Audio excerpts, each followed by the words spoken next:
may Diyos man. Ay, ang shifting of geopolitics, ganun yan eh. Ngayon dito ka, tapos dito ka. Yung Middle East noon. Middle East, kalukuhan rin yan ng mga colonizers. Yang Mindanao. Ngayon ang Mindanao. The upper part was brought by yung religion.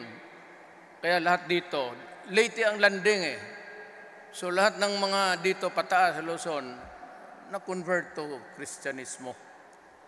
Yung pababa, 70 years earlier, not 100, I do not believe it. So I was in Kuala Lumpur, nagtingin ako sa library nila, nagbasa-basa lang ako. 70 years ahead ang Islam sa Mindanao. Kaya yan talaga ang totoo. O hanggang ngayon, ang mga Bisaya, Tagalog, nag-surrender eh. We embrace Christianity. Nung nag-embrace tayo ng Christianity, we became a very forgiving people. Kaya medyo kita mo ang ating mismong Diyos nakapako sa cross. Diyos na yan, ha? Nakapako sa cross. Ako, matapakan mo liyang kalyo ko, paputokin ko yung bayag mo, puta. Kasakit kaya niya. Kaya, tayo, we are a forgiving people. Alam ko gaano ang sakripisyo ni Kristo. Kasi ako noong from high school, 7 years ako nagtapos ng high school eh.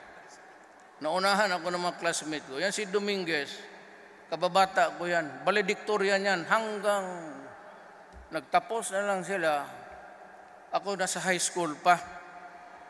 Kaya sabi niya, walang swerte talaga itong bata na ito. Tatay ko, wala nang bilib. Sabi niya, may kasabihan sa Bisaya, yung mga Bisaya lang, do hanggang pantalan ka lang. Ibig sabihin, pagkalaki mo, ang trabaho mo, kargador. It's an idiom actually, a Visayan idiom. Hanggang pantalan ka lang. Sabi ko sa tatay ko, sige lang, basta bayaran lang ako sa ikarga ko, okay naman. Ngayon, if you look sa background, halos itong mga military PMAer, halos ito lahat valedictorian. Klase nila. Totoo yan. Kaya umabot ng mga ranggo. Ito si Bongo,